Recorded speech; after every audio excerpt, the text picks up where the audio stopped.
At the end of episode 109, I said I was going to put out an extra episode over the weekend, and here it is. You are listening to episode 110 of the Juicebox Podcast.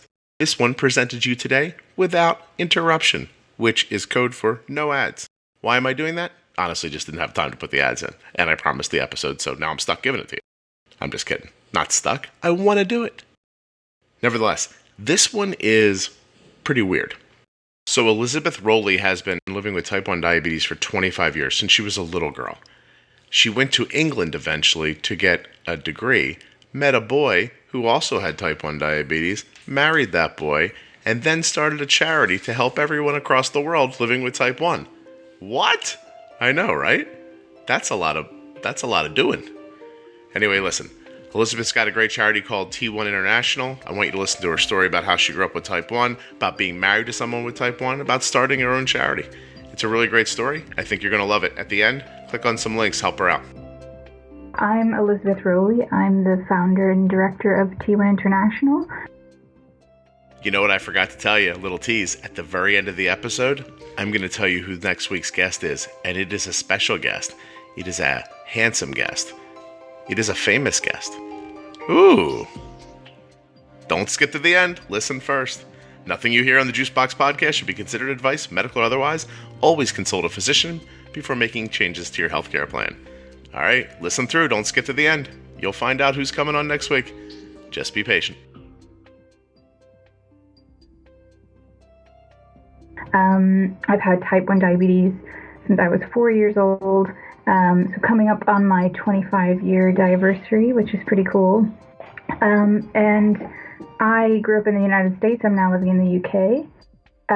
And really started T1 International for a variety of reasons, but the main one, I guess, is because I realized how privileged I was to grow up in the United States, where I, for the most part, had access to everything I needed to live a full life, and studied international studies as an undergraduate, went and got my master's degree in international development in London. That's what brought me here, and just sort of was learning about how little access there is in other parts of the world, and wanted to sort of do something about it in a way that, as far as we know, isn't being done or addressed. So what T1 International does is we focus on advocacy to hopefully change some of these issues in the long run, as opposed to just giving donations of insulin and supplies, which, saves lives and is hugely important. We want to also work with governments and healthcare systems, along with local advocates, to try to change things, to increase access to insulin, increase access to education, test strips, all those things that here in the UK, I get. I pay my taxes, but then, I go to the pharmacy and I pick those things up, which is incredible, having come from the US, where, as we know, prices are getting higher and higher. So that's very much in a nutshell, and I'm happy to answer any questions as well. Yeah, excellent. So I'll go backwards and start from the beginning. So you've had diabetes for 25 years, type 1. How old were you when you diagnosed? I was 4. 4. Okay. And so you made out, 25 years ago, was that like that big bricky meter that you left in your house? Yes. It was, yeah, right? So it was 2 weeks in the hospital at diagnosis. So it was very traumatic for me at the time. And had a huge big kind of pack that was the test kit with the big meter and all the extra things we carried around. And things have, for many people, come a long way. Yeah. So how did you make out growing up with it in school? And did you even test at school, or did you just sort of take insulin in the morning and insulin at night? Or how was management then for you? Yeah, I did test. I tested pretty regularly. I've always had quite easily fluctuating blood sugars, as many people do, and especially, as a kid. But I had pretty supportive school for the most part. My mom was definitely incredibly involved, making sure that everything was sort of taken care of and that everybody knew what was going on. But I have memories of testing in the classroom and all the kids looking at the meter, because back then the meters were slower, so it counted down from 10, I think. So everyone would count together to then see what the number was. So that was kind of, I guess, a nice thing. I didn't feel bullied or anything because of it, which is great. Everybody was sort of involved in the excitement of finding out what your blood sugar was. Yeah, exactly. So what made it a positive so thing. you went to, where did you go to school? I'm assuming you got your undergrad here in the U.S.? Yeah. So I went to a very small college called Bradley University in Peoria. And then you went to, so when you went to London, you just never came back, or basically, yeah. So I knew I wanted to get my master's degree in something to do with development. Oh, sorry. You're fine. I've got as I said, I'm dog sitting today, and he's making some noise. I have dogs here too, and it's a podcast, so it's free. And if anybody doesn't like it, there's nothing they can do about it. So it's gonna be fun. Yeah, thanks for that. So I knew I wanted to get my master's in something to do with development. At that time, I was kind of overwhelmed by all the problems in the world and hadn't quite honed in on sort of tackling global type 1, but came to the London School of Economics in 2011, and then I actually met my husband, who was soon to be my husband, through a type 1 social group. So he has type 1 diabetes as well, but he's British, so that's what's kept me here. Yeah. Nice, congratulations. That's wonderful. Okay, so at what point through your grad studies do you say to yourself, there's countries all over the world, no one understands type 1 diabetes, and that's why these people aren't being better? Like, is that your assertion, that if everyone just understood a little more, it might lead them to actually help a little more? Or, I mean, have I oversimplified it? Yeah, no, I think that was my initial thought. So, I mean, I had sort of been thinking about, even since my undergrad days, putting myself in the position of, well, what if I lived in X country where the health care systems aren't very strong? Or what if I was amidst whatever natural disaster? What would happen to me? And then I'm thinking about, well, this is actually happening. So, I mean, it was on my radar, but it wasn't until I was kind of doing my master's degree that I thought, well, it's taking me a lot of effort to find information and to find any sort of data and statistics about the global diabetes problem and lack of access to insulin. And there are a few things out there, but I thought, hey, I'll start a blog and I will pull together what I can find to share with others. And that's really what it started out as. So kind of like you said, I just need to let other people know about what's going on, what the situation is, and get people to first be aware and then to hopefully start doing something. And that's how it eventually turned from a blog into, okay, we want to be a charitable organization that's actively working with communities around the world to address some of these things rather than sort of more passively. But we do think awareness is the first step in sort of building advocates and advocacy movements. What does that look like day to day? I mean, you get up in the morning and, you're not sending supplies to people like you said earlier. And so when you get up in the morning, what's your goal today? So, well, it's funny. My days now, because I'm now doing this full time. I was previously working full time in the charity sector as well as sort of running the charity full time, which not sustainable. And now I'm lucky enough I can, at least for a while, be doing this full time. So my day is really a mix of everything. I'm doing administration, emails, but then I'm working on some of our projects. So those kind of things would be, for example, we just put out our advocacy toolkit, which we're really proud of, and it's kind of a first step for people, or even a second or third step for people who are interested in advocacy but might not know exactly how to direct their efforts, or, I want to do something to change a situation, but I don't know where to start, or I have a really big, I want to fix access to insulin. That's a huge, a giant goal. So it helps you kind of hone in on something and create a plan of action and to work with others to get your message out there and things like that. So for a long time, I was, day to day working with some awesome volunteers to create that tool, which is now out there. So we're physically sending that to some of the groups we work with around the world. And so my next step, I'll be writing some training to kind of make sure we bring this to life. It's great to have that resource, but we want to make sure that people can use it and that it'll be most effective and applicable to their situation in their country or their town. It's a great idea. Yeah, that's what. I'm sorry. You're capturing people who sort of have a big heart, a lot of energy. They want to do something. They might not know exactly how to direct that energy, and you're sort of helping them kind of fast forward into being an advocate that has impact. Yeah, hopefully. Yeah, that's really cool. Yeah, that's the goal, and it can be overwhelming when we put out a lot of information about what it's like to live with type 1 in the Democratic Republic of Congo, for example, or Russia, and there's a lot of different various problems, but so that can be overwhelming for somebody who wants to make change. So what we're trying to show is you can start local, or we're even looking in a global sense, but just start, small steps. Once you see the impact you can make in a small way, you can continue and replicate that in many ways, which is going to make a huge impact. I love to share about the group in Fiji that we know who managed to get rid of the import tax on test strips, which sounds like a small thing, but it's actually a huge feat because it makes the strips a lot more affordable for people with diabetes when a lot of people there don't test their blood sugar at all.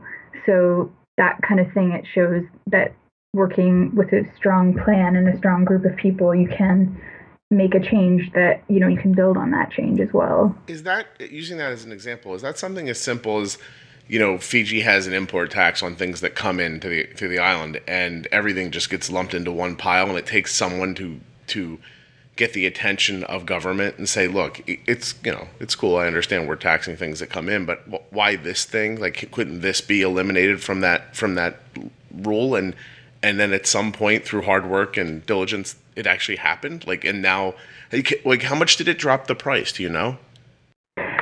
That's a great question. I don't actually have exact amounts, but I know it was significant enough that people who weren't testing at all were then able to at least occasionally test. Yeah. So I spent a little time in in the Dominican Republic, and I went down there to speak, and I think the story sort of fits here with your conversation. So I was approached by an organization. They said, "Can you come down and talk about talk about what it's like to live when you don't have a bunch of money? Like, how do you manage with not very much money?" And I really gave it just a ton of thought and went down there with some prepared remarks and some ideas about what I was going to say.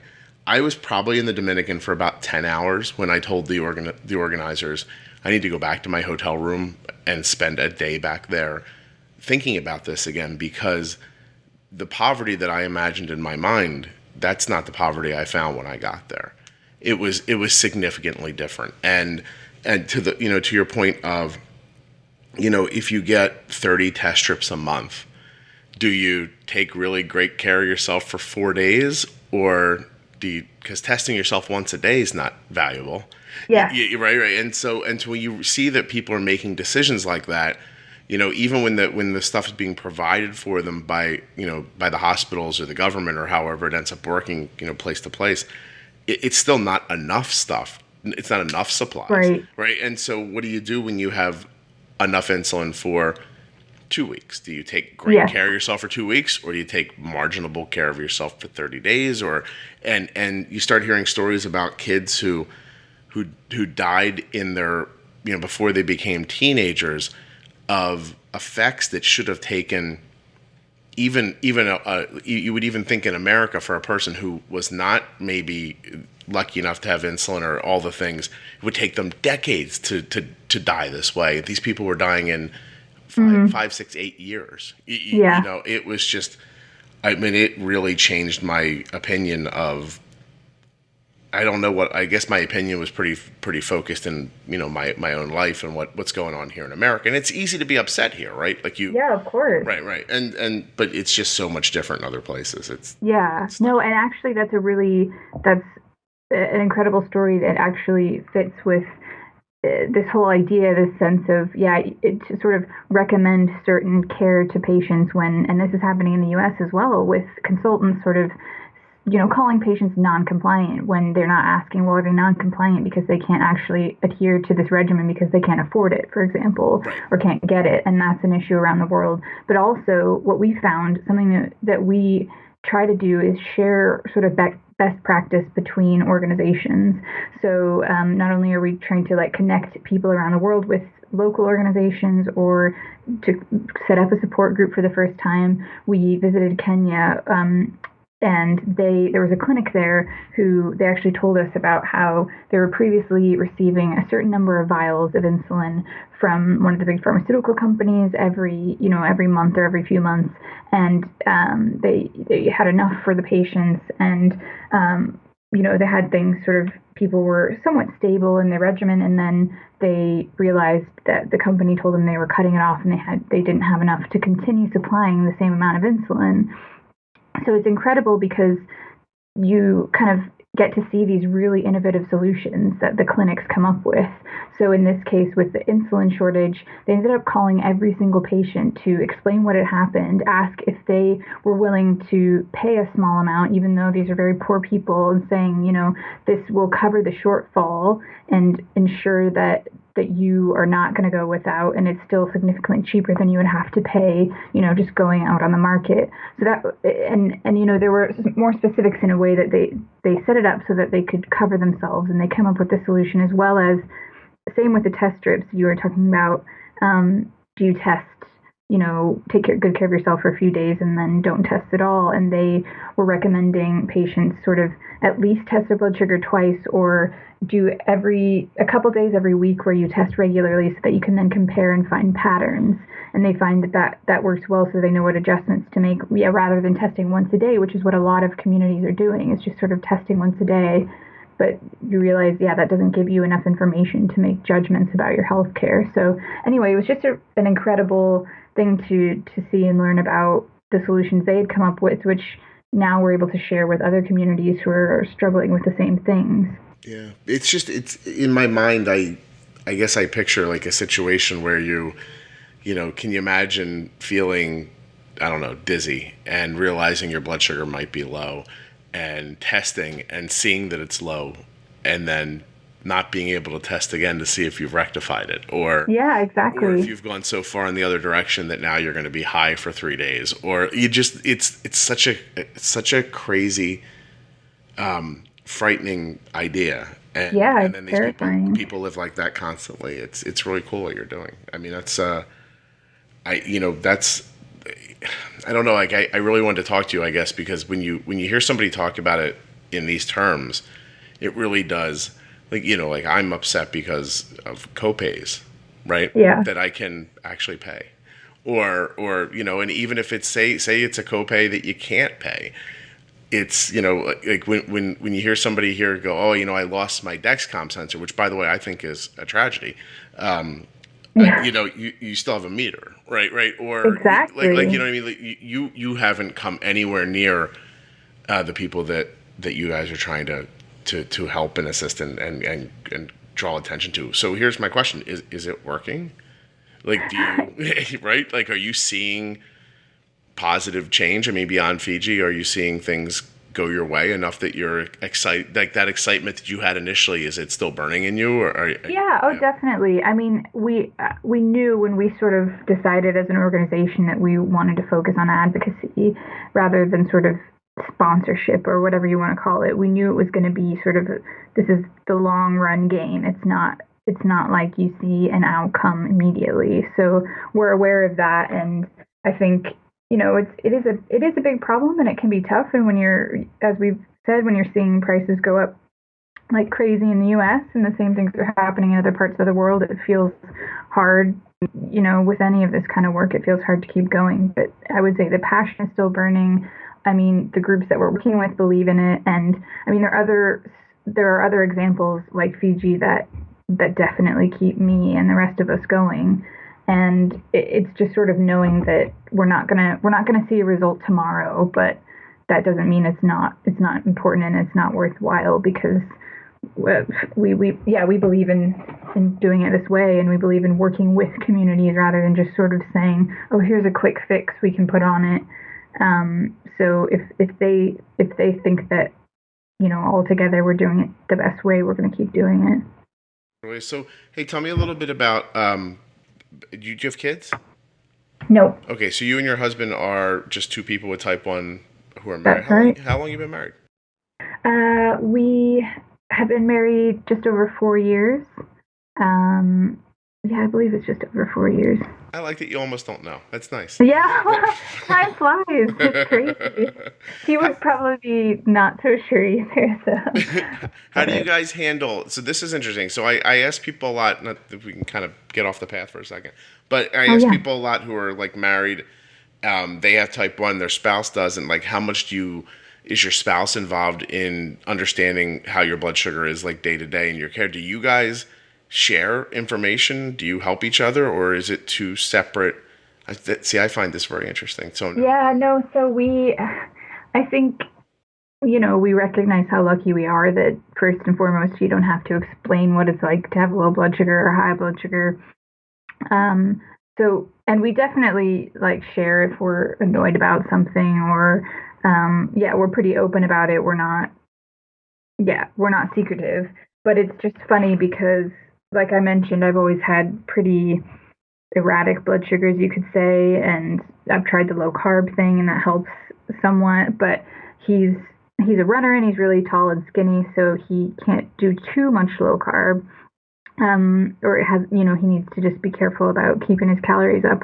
So that's interesting, but he's obviously really supportive of that and has decreased his intake. But it's just funny to see how we can eat the exact same thing, count the carbs, give ourselves our insulin, and oftentimes, like, his blood sugar will be perfect 2 hours later and mine's crazy. So it's frustrating, but it also reminds me that, okay, I'm not doing this wrong. I just have a body that's maybe a bit more broken. I don't know. Person to person, the effects of something just change. So do you have, let me see, it's like, I just have so many questions. So is there any, like, do you feel competitive, like, with your A1Cs? No. You don't ever, like, look and go, like, oh, you got me. Like, or no, good. Do you go to We're not competitive because he knows that I personally, I know that works for some people, being competitive, but I think he knows so well that I worked so hard at my diabetes and I don't see the outcomes that I want, that he's really understanding. And he doesn't, he almost doesn't like to say because his is so good, and then I'll get mine and be not so happy about it. So, do you think he sort of like, do you think he keeps his more private because of that, or like, because it's such an interesting, like, have you ever seen him test his blood sugar and turn away and not tell you, or hide it from? Like, there's the occasion where, like, he'll sort of make a sound, and I'll think it's because he's annoyed that it's not a great blood sugar, but actually it'll be like because he's surprised that it's a good blood sugar again. So it's like, I obviously want him to be healthy, but I think it's sometimes he probably, like, he shouldn't, but he feels like guilty because he has a quote unquote easier time. Not that it's easy for anyone. Do you have different management styles, the two of you? Like the way you handle things for yourself personally? I'd say quite similar. I'd say I'll notice he's gotten low at the same time every day for 3 or 4 days or nights in a row, and I'll have to repeat multiple times, maybe you should look at your basal rate there. So that's kind of funny because it's like he's just, I don't know, I don't want to say lazy, but he's living his life. He just, it's hard to, it happens with me with my daughter. Like, I'm like, oh, I should change that. And exactly. Then there's that hopeful party that's like, maybe it'll just go back the way it was. Exactly, yeah. You could, it's just a blip. Yeah, so again, I don't blame him, but that certainly happens, where from an outsider, I'm like, we've woken up at 4 a.m. for 3 nights now. Let's get this on track here. So here's my thought, right? I have a wild idea for you. I think over a weekend, you guys should manage each other instead of yourselves. Oof. I would love to know what happened. I want to find out if... Because, by the way, this is none of my business, but I'm super interested to know, like, because you said something earlier that it's sort of like, it made me sad a little bit. Like, you're like, maybe my body's more broken, you said. And I thought, oh God, what if it's, and it just made me sad. Like, right. And so maybe it's not your body. Like, maybe it's just something invisible that you haven't figured out yet. Like, I would I hope that's the case, but 25 years. No, but I think you'd figured it. Like, no, yeah. I get your point. Like, you would think you'd figured it out, but wouldn't it be cool if you switched and you were just like, oh my God, how did you do that? I'm sick. Yeah, that would be amazing. He said something super simple to you, like, I just changed your pre-bolus from 10 minutes to 15 minutes, or yeah. You'd be totally. like, you just punch him then. At the moment, we are. It's great because I'm sure we take it for granted because we're just like, oh, how much would you give for this? Or you think I should correct this much? So we are, we're quite open about it as is. But yeah, if we did full on swapped management, that's a really interesting idea. Yeah. See, that would be a great Lindsay Lohan movie in the 90s. So instead, you've obviously seen the Parent Trap remake, and you've laughed. Thank you, I appreciate that. Well, anyway, I didn't mean to like delve into your personal life. I just found it really like it's such an interesting idea that there's somebody else in the space like with you everyday living who understands the disease completely, definitely, but isn't completely involved with you. So that's cool. What does he do for a living? He's a town planner. So yeah, he looks at sort of where houses should or shouldn't be built and why. That sounds like a very British thing. Yeah, I guess so. Yeah, but he's also been hugely a part of the development of T1 International as well. He's been just really supportive along the way and offering a lot of insight and expertise as well. Really great. So you said earlier, and you kind of glossed over it for a minute, that at one point you were working a full-time job and handling the organization, but at this point now you're full-time with T1 International? Yeah, so it's still a fully volunteer-run organization for now. We're working on sort of getting sustainable income and being able to, we want to exist long after we're not around anymore. I mean, ideally it wouldn't need to exist, but realistically it probably will. So yeah, we relocated outside of London. We're a couple hours outside of the city now, and I'm able to, for at least a while, give my full efforts to running the organization, which has been fantastic. We've sort of grown a lot in the past 8 months that I've been doing it. How do you accept, I'm assuming you accept donations to help you keep going. Where do people do that, through your website? Yep, on the website we've got a big donate button and information about our financials. We try to be really transparent about that because we don't take any money from sort of pharmaceutical industry. We just want to be as transparent and able to speak out as possible. A lot of diabetes organizations do, which is, their prerogative, but for us we just want to try to keep that line separate because we're advocating so much about access. So that makes it trickier for us, but we're coming along. So it's t1international.com, right? That's it. Yep. Yeah, cool. And so we talked earlier, like if you have a bunch of energy and you wanted to focus it somehow, Elizabeth could help you do that. But if you have a bunch of energy and you want to just focus it through your wallet, she could also very gladly accept that too. That is correct. She would love that. And then that lets you keep going full time at it and really pushing and spending. Yeah, because currently, all of our funds go to our work, and there are some people like that we're all volunteer run, and I appreciate that it all goes towards the cause, but we'd love to see ourselves not growing hugely, but we'd love to have some staff because you do have to have people to make the work happen. So yeah, we're working to build as a sustainable organization, but that one that, spends its money in the right ways. Yeah, that's excellent. So tell me a little bit about the difference between living in America and living in England with diabetes. So here, hopefully, if you're lucky, you have insurance. You have co-pays, but there you just wander to the pharmacy and be like, hey, what's up? I need test strips? Or how does it? Yeah, so, I mean, when I first moved, I went to the pharmacy. I just gave them my prescription. When you're living here in the United Kingdom, you have what's called a medical exemption certificate if you have a condition like type 1 diabetes that's, non-preventable chronic condition. And you take a little box when you get your prescriptions, you show your medical exemption card, and you walk away with your stuff. And it's incredible. And every single time I go to the pharmacy, I'm just filled with gratitude.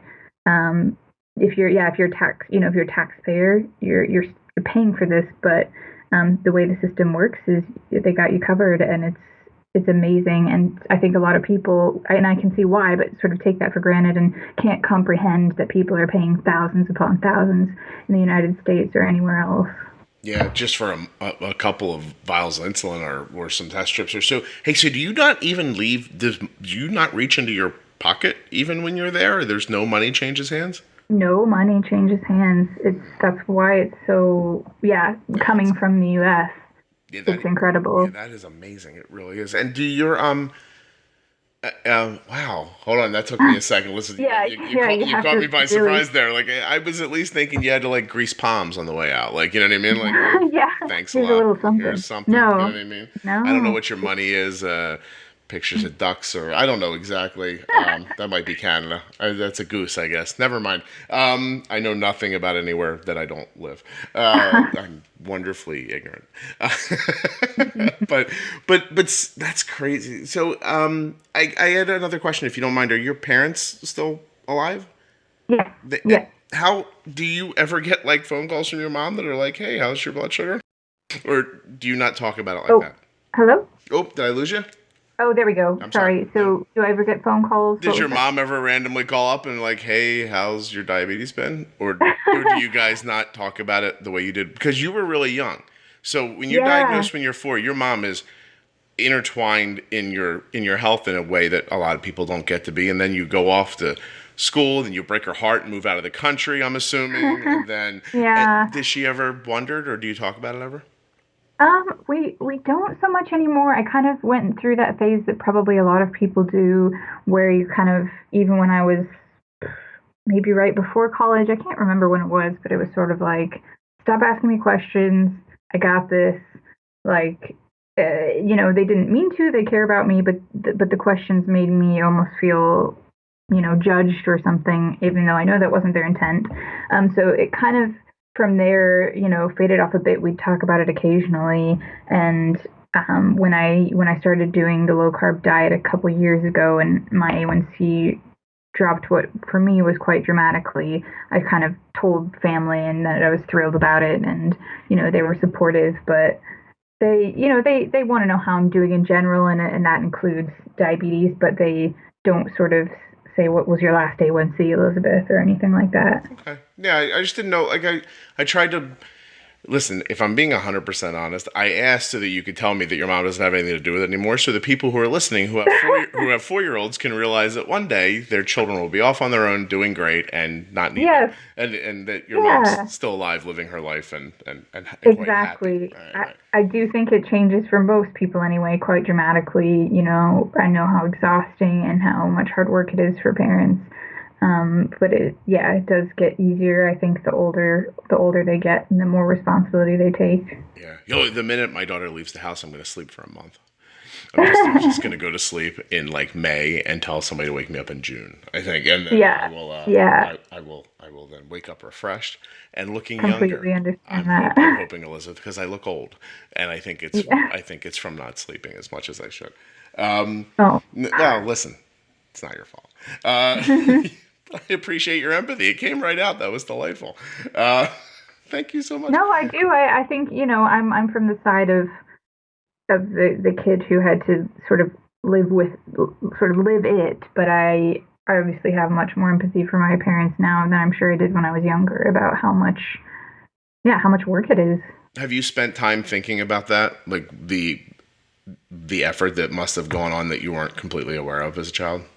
Yeah. I did a talk a couple years ago at sort of a local organization volunteer evening, sort of about my own journey, and my aunt sent me a picture of kind of a few days or maybe a week or something before I was diagnosed, and she just was telling me some of her memories from the time about how both my parents were just so determined to be involved, to like raise money for JDRF when they are not the kind of people that would go around asking for money and that kind of thing. So just giving me like a bit of insight into how much they cared and how much they put themselves out there because of that. And in addition to the day-to-day, and learning to do shots. And I remember how upset my parents were when I was in the hospital and all of that. So I've definitely thought about it more and, have a different perspective than when I was sort of going through it myself. I would imagine. Hey, do you find British humor funny, or do you sit there watching your husband laugh and wonder what the heck he's laughing at? That is a great question, because I think I've really evolved. I couldn't stand like the British Office. Right. I really liked the American version, even though I know it wasn't the original. But that just as an example, I didn't really like it, and then I watched it several times since, and I quite enjoy it. So, and there I just said quite. I quite enjoy it.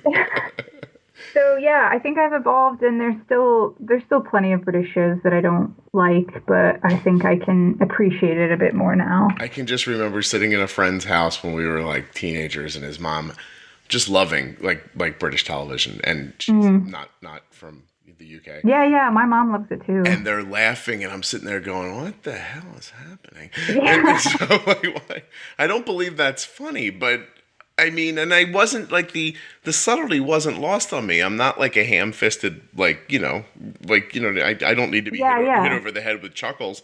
And I could see why it was funny. It wouldn't make me laugh, and I was like, yeah. So it is that it's very specific at times. No kidding. Do you like living? Do you get home? I guess you assume you think of home as there, I would imagine. But do you get back to the U.S. often or no? Not as much as I'd like. It's so costly to fly. I do. I miss my family a lot. But yeah, there's a lot of pros to living here. And at the moment, our health is secure, which is a hugely important thing. 2 type 1s moving back to the States would be very stressful. Well, you'd have to go back. See, that's interesting. You'd have to go back to really like cemented, well-paying jobs. You couldn't you couldn't just trip back and be like, "Hey, I'll figure this out." You'd have you'd have a pre-existing condition. You'd be persona non grata in the industry, in the insurance industry. They'd be like, "Not you, baby." Totally. Yeah. Oh my God. Yeah, I never even thought of that. So if it came to where you needed to move home or wanted to, it would almost be impossible.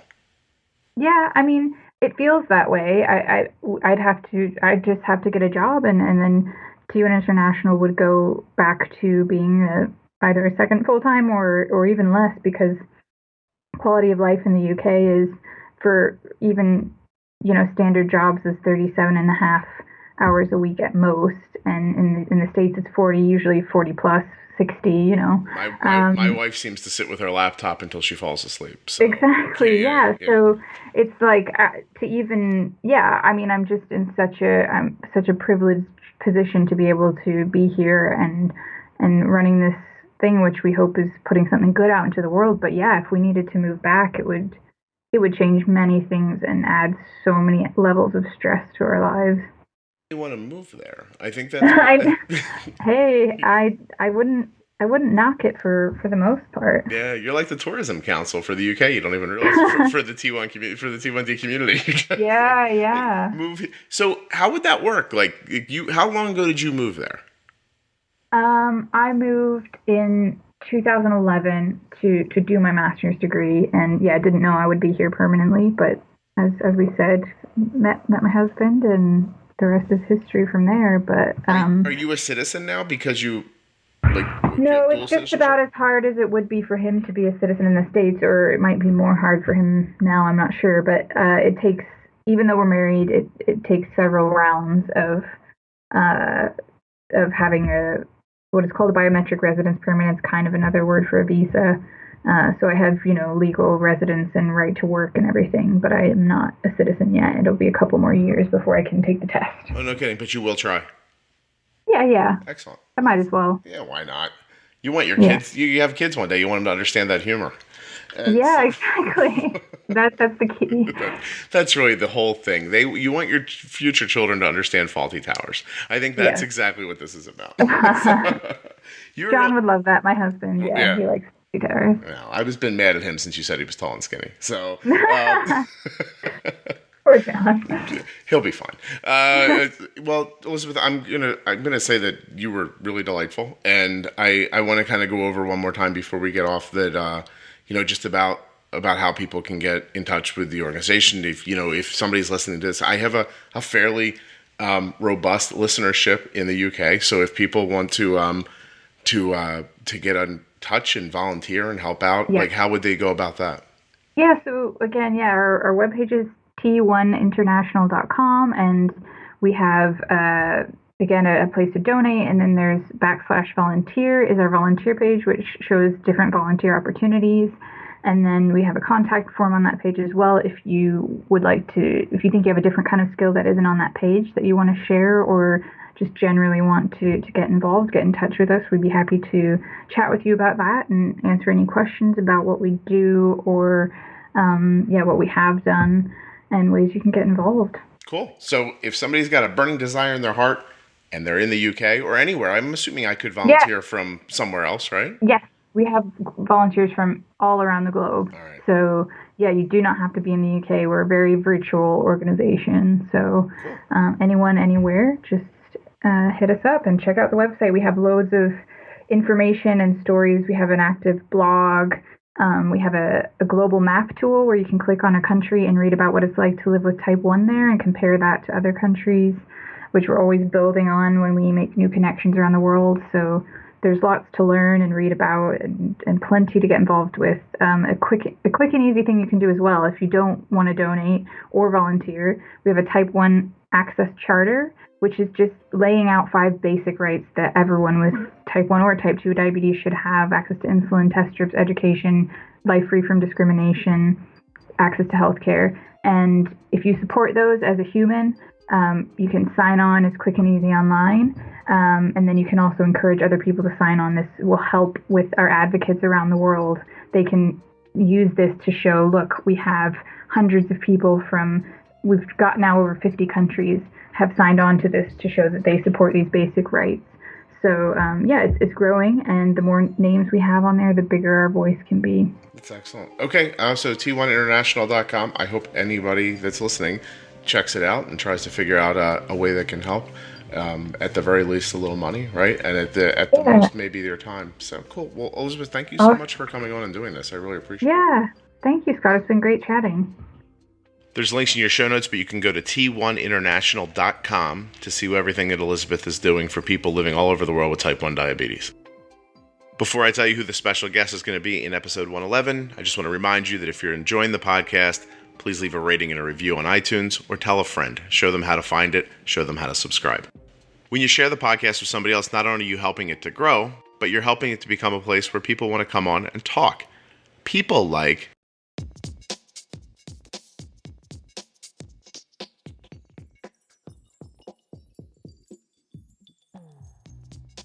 the star of Baby Daddy, Derek Thielen.